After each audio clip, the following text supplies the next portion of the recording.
자, 반갑습니다. 지금 화면에 되게 많은 분들의 사진이 보이죠. 한 명 한 명 보게 될 텐데, 일단, 이번 시간에는 1930, 40년대에 우리의 민족운동을 보게 될 거예요. 근데 요거를 잘 생각을 해 두셔야 되는 게, 1930, 40년대의 일제의 통치 방식이 어땠는지 혹시 기억나시는지 모르겠어요. 우리가 일제의 통치 방식을 배울 때 10년대 단위로 끊어진다고 했었죠. 1910년대에는 무단 통치, 1920년대에는 문화 통치, 그리고 1930, 40년대에는 전쟁부터 생각을 해달라고 했잖아요. 그래서 1930, 40년대는 일본이 1931년에 만주를 침략하는 걸 시작으로 본격적으로 전쟁에 들어가는 그런 시기란 말이야. 그러면 왜 이 얘기를 하냐면 우리나라의 독립운동 방식도 바뀌어야겠죠. 무슨 얘기냐면 우리나라의 독립운동 방식도 그동안은 정말 독립운동이었다면 이제는 일본이 본격적으로 전쟁에 들어갔으니까 우리도 그 전쟁에 일본에 맞서서 싸운다라는 전쟁의 개념으로 독립운동 방식이 바뀌어야 되는 거예요. 그래서 그런 형태라고 생각을 하시면 돼요. 그래서 이번 시간에 배울 내용은 전반적으로 일본이 전쟁에 들어갔기 때문에 우리도 그 전쟁에 일본을 상대로 맞서 싸우는 그런 개념이라고 생각을 하시면 될 것 같아요. 그래서 천천히 한번 보도록 하죠. 근데 이번 시간에 배우는 내용이 양도 적지 않고요. 좀 만만치 않을 겁니다. 만만치 않을 거기 때문에 좀 각오를 하시고 꼭 집중을 해서 잘 들으시기 바랍니다. 천천히 보도록 하죠. 그래서 나라 안팎의 민족운동 해서 사실은 그렇잖아요. 1930, 40년대는 일본이 본격적으로 전쟁에 들어가는 시기고 그 전쟁 준비를 위해서 우리나라를 쓰는 상황이기 때문에 우리나라에 대한 통치가 그 어느 때보다도 훨씬 빡셌던 시점이란 말이에요. 그래서 아예 우리 기억나시죠? 우리나라의 민족의식을 아예 없애기 위해서 황국신민화 정책을 하고 막 그랬던 시기잖아요. 그래서 그 정도로 아주 극단적으로 우리나라 본토에 대해서는 우리나라 자체에 대해서 한반도에 대해서는 굉장히 빡세게 통치를 하던 시점이기 때문에 우리나라의 독립운동은 아무래도 국내에서는 어렵죠. 그래서 보통 나라 바깥에서 주로 운동을 하게 되는 그런 시점이라고 보시면 되겠고 그 방식도 사실은 그렇잖아요. 우리가 주로 지금까지 무장독립투쟁을 해오셨던 분들의 주 활동 배경은 만주죠. 그래서 만주 그리고 중국 관내 요 지역에서 주로 우리가 민족운동을 어떻게 해왔는가를 공부하게 될 거다. 이렇게 생각하시면 되겠습니다. 자, 일단 우리가 지금까지 얘기했던 것처럼 1930년대가 되면 일본은 만주를 침략하는 걸 시작으로 본격적으로 전쟁에 들어가게 됩니다. 그리고 1931년에 만주를 침략하게 되고요.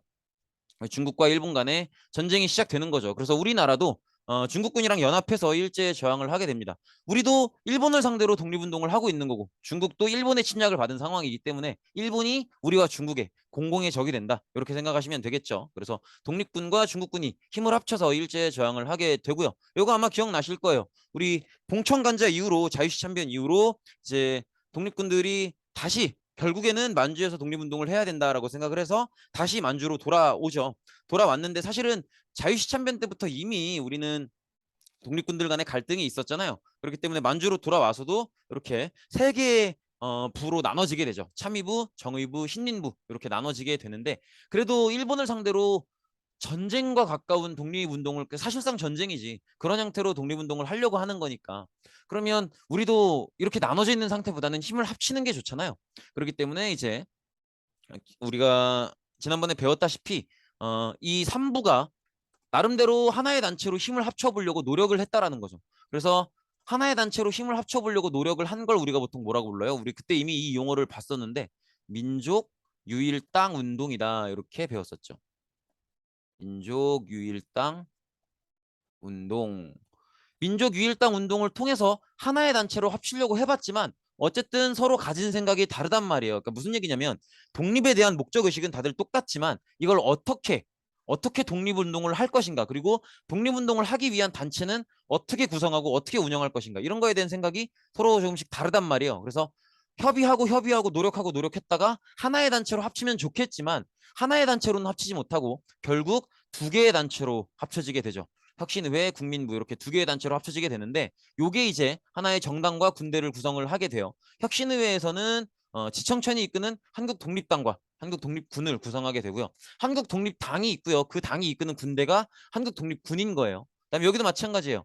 양세봉이 이끄는 조선혁명당이 있고 그다음에 조선혁명당이 이끄는 조선혁명군이 있는 거죠. 그래서 혁신의회 국민부 여기까지는 기억하지 못하셔도 좋을 것 같고요. 이렇게 정리하시면 될 것 같아요.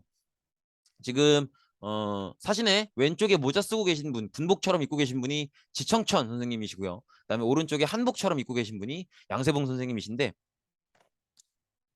자유시chan명 끝나고 다시 만주로 돌아와서 만들어진 게 참의부, 정의부, 신민부죠.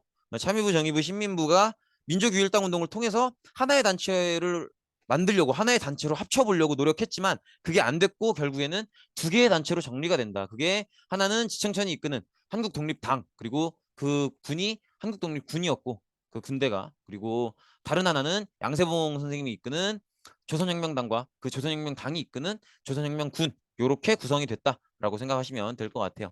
그래서 요 한국독립당, 조선혁명당 이 두 개의 단체와 각 단체가 이끄는 두 개의 부대는 나름대로 만주 지역에 있는 중국군이랑 연합을 해서 항일 전쟁에서 성과를 내게 됩니다. 그리고 이 중에 한국독립당을 이끌었던 지청천, 이 지청천을 따르던 무리들이 임시정부의 요청에 의해서 임시정부가 활동하고 있는 중국 쪽으로 이동을 하게 돼요. 이건 나중에 지도로 보게 될 거예요. 그 다음에 이제 사회주의 계열의 일부들, 특히나 조선혁명 계열도 그렇고요. 이 계열은 이제 만주에 남아서 중국 사회주의 세력들과 함께 항일 유격 활동을 하게 된다. 이렇게 그러니까 항일 유격 활동 어렵게 보실 거 없고요. 그냥 일본을 상대로 싸웠다. 이렇게 생각하시면 될 것 같아요. 그래서 지청천 계열은 임시정부가 불러서 중국으로 내려갔고 그리고 남은 세력들은 남아서 그냥 만주에서 일본을 상대로 싸웠다. 이렇게 생각하시면 되겠습니다. 그리고 이제 중국 관내 얘기를 할 텐데 일단 중국 관내 얘기를 하기 전에 이 부분을 보셔야 돼요. 지금까지 배웠던 우리 20년대에 배웠었던 봉천관자 있죠. 그중에 봉오동 전투 홍범도 장군의 그다음에 청산리 전투 김자진 장군의 그다음에 간도 참변 그리고 이번에 배웠던 양세봉 선생님의 조선혁명당 그다음에 지청천 장군의 한국독립당 여기는 다 만주에서 벌어진 일들이에요. 그러니까 만주라고 하면 지도상으로 보면 여기를 얘기하죠. 그리고 지금부터 말할 곳은 중국 관내를 얘기하는 거예요. 중국 관내라고 하면 만리장성 이남, 즉 중국 본토를 얘기하는 거예요. 그리고 여기까지 보셨으면 그 생각도 해야 돼요. 우리가 이렇게 중국 본토, 중국 관내에서 싸운다는 건 중국군들과 같이 싸운다는 거죠. 누굴 상대로? 일본군을 상대로. 이렇게 우리가 중국 땅 안에서 중국인들과 같이 싸울 수 있었던 건 중국인들이 우리를 신뢰했기 때문인 거죠. 왜? 윤봉길 의사의 의거 때문에. 그래서 윤봉길 의사의 의거가 그렇게 중요한 거예요.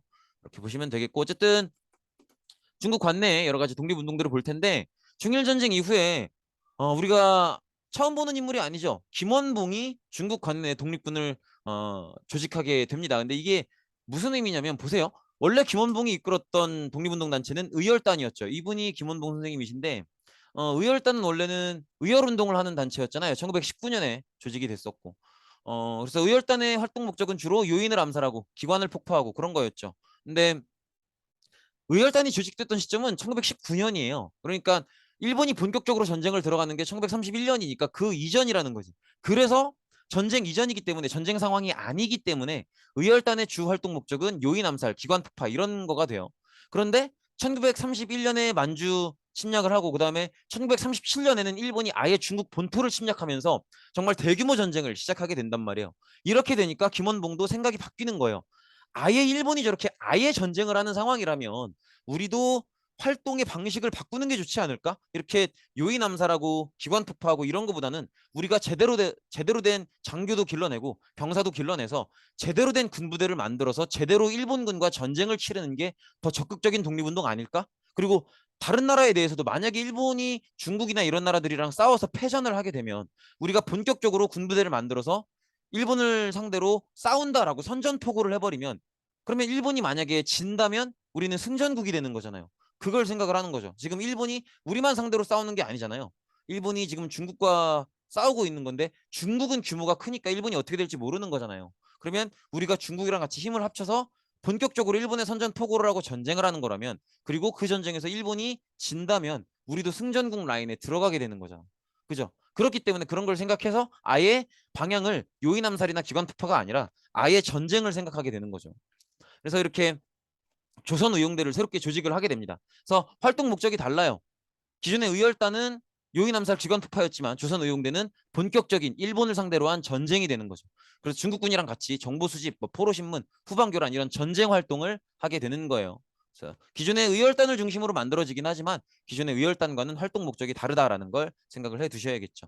그리고 이 이후에는 이제 조선의용대가 조금 나눠지게 되는데 이거는 그냥 가볍게 보시면 돼요. 그래서 일단은 일부는 중국의 화북지방, 그러니까 중국 본토 중에서 좀 북쪽 지방으로 이동해서 조선의용군으로 개편이 되어서 중국 공산당이랑 같이 연합해서 항일 활동을 하게 되고요. 다른 일부는 김원봉이랑 같이 이제 대한민국 임시정부가 조직했었던 한국광복군이라는 군대에 합류를 하게 됩니다. 간단하게 그냥 의열단이었다가 이제 본격적으로 전쟁을 하기 위해서 조선의용대를 만들게 됐고, 조선의용대가 조금씩 나눠져서 이제 김원봉이 이끄는 세력은 임시정부랑 세력을 합쳤다, 이렇게 보시면 될 것 같아요.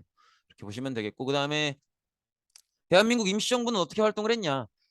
원래 임시정부는 기억하시겠지만 뭐 한성정부, 그다음에 상해에 있는 임시정부, 그다음에 연해주에 있는 뭐 대한국민의회 이런 것들이 논의를 하다가 상하이에 임시정부가 세워졌었죠. 근데 일본군이 상하이를 점령하고 나서 우리 임시정부는 여기저기 옮겨 다니게 돼요.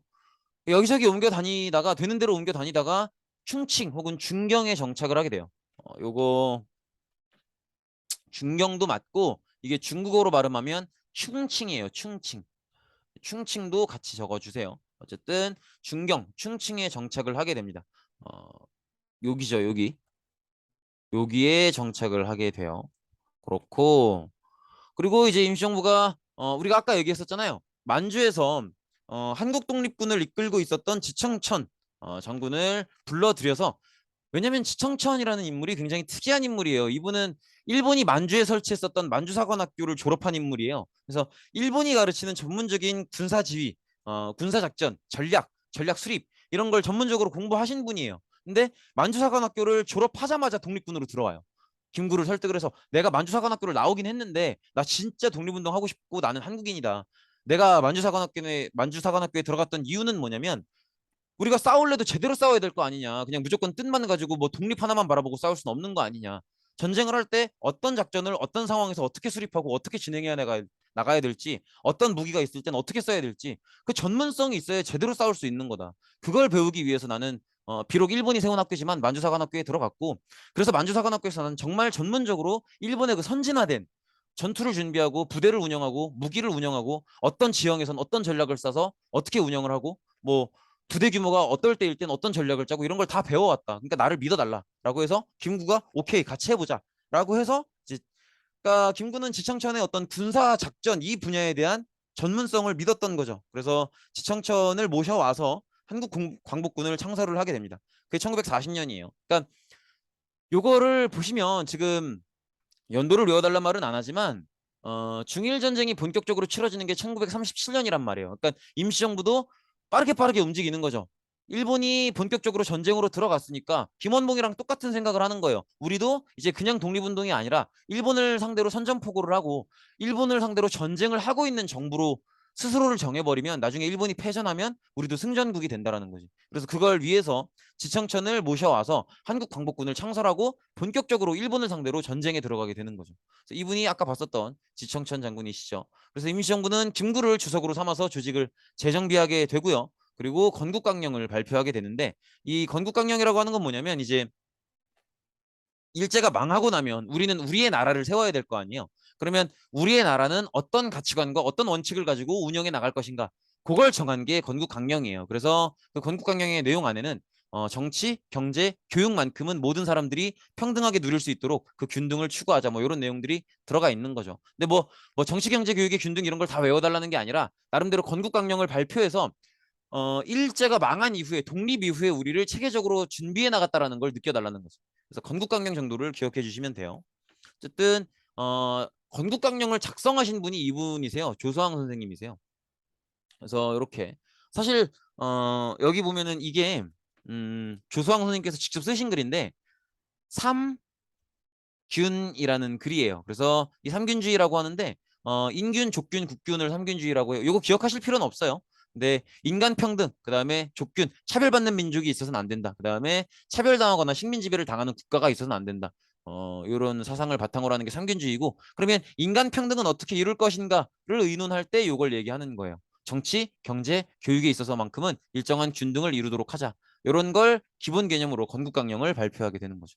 이렇게 보시면 되겠고, 그래서 지도로 다시 한번 정리를 해보면 만주 지역에서는 원래는 참의부, 정의부, 신민부가 자유시참변 이후로 조직이 됐다가 이게 민주규율당 운동으로 하나의 단체로 합치려고 해봤지만 잘 안 됐고 두 개의 단체로 정리가 되죠. 그게 한국독립당, 조선혁명당이었고, 그래서 여기서 한국독립당을 지청천이 이끌게 되고요.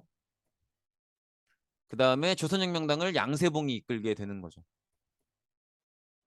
그리고 여기 지금 이 지역 우한시 이 지역에서 김원봉 선생님이 의열단을 조선 의용대로 확대 개편을 해서 이제는 요인 암살 기관 폭파가 아니라 본격적으로 전쟁을 하자, 이렇게 전쟁을 준비하게 된 거고요. 그다음에 충칭, 중경, 중경이라고도 하죠. 이 지역에서는 임시정부가 사실은 처음엔 상하이에서 시작을 했었죠. 근데 옮겨 오다가 충칭까지 와서 여기서 이제 한국 광복군을 1940년에 조직을 하게 되고요. 그다음에 한국 독립군을 이끌고 있었던 지청천 선생님을 그 전문성을 인정해서 초청을 하게 되죠. 그래서 지청천 장군이 임시정부로 이동을 하게 되고 한국 광복군을 이끌게 되는 거죠. 이렇게 보시면 되겠고, 그래서 임시정부는 한국 광복군을 조직하고 나서, 그리고 그 다음에 일제가 기어이 미국과도 전쟁을 벌이게 됩니다. 그게 바로 태평양 전쟁이에요. 태평양 전쟁 이후로 임시정부 생각에는 미국이랑 전쟁을 해? 일본이? 얘네 미쳤네. 얘네 죽으려고 환장을 했네. 그러면 일본 망하겠다. 그럼 우리가 빨리 일본을 상대로 선전포고를 해서 일본이 만약에 망하면 우리도 일본을 상대로 전쟁했던 나라, 즉 승전국으로 들어가야겠다라는 생각을 하게 돼요. 그래서 이제 본격적으로 일본에 선전포고를 하고 독립전쟁을 본격화하는 거죠. 그래서 이 시점부터는 독립운동이 아니죠. 독립전쟁이라고 봐야겠죠. 일본이 왜 그러면 태평양 전쟁을 벌이게 됐느냐를 봐야 될 텐데, 이건 아주 간단한 내용이에요. 그리고 우리가 이미 본 적도 있어요. 일본은 처음에는 만주를 침략하고요. 그 다음에 중일 전쟁을 벌이게 되는데, 만주까지라도 괜찮았어요. 만주까지만 해도 괜찮았는데, 중국은 사실 너무 넓고 너무 땅덩이가 크잖아요. 그렇기 때문에 중일 전쟁에서 이걸 그냥 가도 오래 걸리는데 하나하나 점령을 해나가면서 가려니까 너무 오래 걸리는 거죠. 그래서 중일전쟁 과정에서 결국에는 목재와 석유가 부족해지게 돼요. 그래서 목재와 석유를 얻기 위해서 어쩔 수 없이 동남아를 공격하게 되는데, 그중에 필리핀도 공격을 하게 됐던 거예요. 그런데 필리핀이 미국의 식민지예요. 그래서 미국이 처음에는 이제 일본에 경제 제재도 하고 일본에 여러 차례 이제 경고를 줘요. 근데 일본이 그럼에도 불구하고 필리핀을 계속 공격을 하니까 미국이 조금씩 일본과 전쟁을 생각하게 되는 거죠. 근데 그때 이때 일본을 이끌고 있었던 군국주의 지도자였었던 도조 히데키가 무슨 생각을 하냐면, 미국이 크고 강한 나라기는 한데 필리핀까지 한 번에 오기에는 너무 멀다, 못 온다, 이런 생각을 하게 돼요. 그 말이 맞는 게, 미국은 필리핀까지 당시 기술로는 한 번에 못 와요. 중간에 하와이를 거쳐서 본인들도 좀 쉬고 그 다음에 기름도 좀 넣고 식량도 보충하고 그러고 와야 돼요. 그러면 일본 생각에는 미국이 강한 나라라고는 하지만 하와이만 깨버리면, 하와이의 진주만이라고 하는 곳에 미군 기지가 있거든요. 여기만 부셔버리면 미국이 못 오는 거 아닌가, 이런 생각을 하는 거죠. 그래서 선전포고도 하지 않고 일본이 바로 하와이의 진주만으로 가서 진주만을 공습해버립니다. 여기에 하와이 안에 진주만이 있거든요. 근데 미국이 이제 당연히 공격을 받았으니까 전쟁을 시작해야죠. 근데 여기서 이제 태평양 전쟁이 시작이 되는 건데, 일본이 여기까지 생각을 안 했는지 모르겠지만, 그래도 승산이 있다고 봤던 건지 모르겠지만, 미국은 이때 항공모함을 이용하게 되죠. 그래서 비행기를 싣고 와서 배 위에서 비행기를 띄우는 뭐 그런 전략을 이용해서 일본과 전쟁을 하게 되죠. 이렇게 보시면 되겠고, 그래서 일본은 이때 태평양 전쟁을 시작으로 미국이랑 전쟁을 시작해서 뭐 미드웨이 해전, 뭐 과달카날 전투, 이오지마 전투, 많은 전투를 치르는데 단 한 번도 이기지 못해요. 단 한 번도 이기지 못하고요. 그리고 한국 광복군은 이제 중국 국민당군이랑 함께 연합국의 일원으로 2차 대전에 참전을 해서 뭐 중국 국민당군, 그다음에 영국군, 미국군, 이런 연합국에 속하는 군대들과 함께 다양한 공동작전을 수행하면서 전쟁을 치르게 되는 거죠. 그래서 뭐 예를 들면 뭐 미얀마 전선에서 포로 신문하고, 왜 니은이 안 들어갔죠? 요거 뭐 포로 신문하고요. 그다음에 암호 해독하고 그다음에 영국군을 구출하고 뭐 이런 성과를 냈었죠. 그리고 요때 이제 미국이랑 합동작전을 해서, 미국에 이제 OSS라고 있어요. 비밀 정보기관이 있는데, 그 기관이랑 합동작전으로 국내 진공작전을 준비를 해요. 왜냐면 김구 생각에는 우리나라 군사의 힘으로 우리나라 본토로 들어가야 독립을 제대로 인정받을 수 있지, 그렇지 않으면 일본이 진다고 해도 남이 떠먹여주는 독립밖에 안 된다. 그러면 우리나라가 우리나라의 자주권을 확실하게 주장하기가 어렵게 되겠다라고 생각을 해서 미국의 도움을 받아서 국내 진공작전을 준비하게 됩니다. 근데 요게 진공작전 계획일이 제가 알기로 8월 20 며칠인가 그래요. 근데 일본이 8월 15일에 항복을 해버리죠. 그래서 며칠 전에 일본이 항복을 함으로써 이제 국내 진공작전은 시도도 못 해보고 실패를 하게 되는 거죠. 그래서 이렇게 일본이 항복을 하게 됐습니다. 일본이 항복을 하게 됐고요. 그 다음에 이제 어 일본의 항복이 거의 가까워져 왔을 때 우리나라는 이게 우리의 독립이 이제 마냥 꿈이 아니라 진짜 현실이겠다. 그럼 현실로 다가올 거면 뭘 해야 돼? 준비를 해야 될 거 아니에요. 근데 일본의 패망을 준비한다라는 건 우리 입장에선 독립을 준비하는 거고, 독립을 준비한다는 건 새로운 나라를 세울 걸 준비하는 거라고 생각을 해야겠죠. 그렇기 때문에 이제 건국을 준비하게 되는 거예요. 그래서 나라 안에서는 여운형이라는 인물을 중심으로 건국 동맹을 결성하게 되고, 이게 나중에 건국준비위원회로 발전을 합니다. 이분이 여운형 선생님이세요. 그다음에 나라 바깥에서는 임시정부, 그다음에 조선독립동맹이 각각 독립국가 건설을 준비하게 되는데, 임시정부는 아실 거고, 조선독립동맹은 그냥 단체 이름만 알아두시면 될 것 같아요. 중국 화북 지역에 있었던 김두봉이라는 선생님이 조직하신 독립운동 단체입니다. 그 조선은행대가 나눠지게 되잖아요. 그래서 김원봉을 따르는 세력은 임시정부로 합류를 하고, 그 다음에 그렇지 않은 세력은 이제 북쪽으로 올라와서 김두봉과 함께 조선독립동맹을 만들게 됩니다. 네, 이렇게 그냥 일과만 보시면 되겠고요. 어쨌든 전체적으로 다시 정리를 해보면, 나라 안에는 여운형이 조직했었던 건국동맹이 나라의 건국을 준비하고 있었고요. 그다음에 여기서는 조선의용대가 분열을 해서 이렇게 김원봉을 따르는 세력은 충칭, 중경으로 가서 김구가 이끄는 임시정부에 들어가게 되고요. 그다음에 조선의용대 중에서 김원봉을 따르지 않는 세력은 이렇게 북쪽으로 올라가서 이렇게 김두봉이 이끌고 있는 조선독립동맹으로 들어가게 되는 거죠. 그래서 조선독립동맹에 합류하게 된다. 이렇게 보시면 되겠죠. 그래서 이제 일제 말기에, 일제가 거의 패배가 확실해 보일 때쯤에 어떤 세력들이 우리나라의 건국을 준비하고 있었느냐를 보면 크게 이렇게 세 가지 세력을 얘기할 수 있어요. 국내에서는 여운형이 이끌고 있었던 건국동맹, 그다음에 국외에서는 화북지대 예난의 김두봉 선생님이 이끄시는 조선독립동맹, 그다음에 어, 충칭의 김구 선생님이 이끄시는 대한민국 임시정부. 그래서 지도로 보면 이렇게 되는 거죠. 국내에는 여운형 중심의 건국동맹, 그다음에 화북지방의 예난 지역에 김두봉 선생님이 이끄시는 조선 독립동맹, 그다음에 충칭의 김구 선생님이 이끄시는 임시정부. 이렇게 세 개의 세력이 이제 건국을 준비하게 됐었다. 이렇게 생각을 하시면 되겠습니다. 네, 고생 많으셨습니다. 오늘은 여기까지입니다. 아,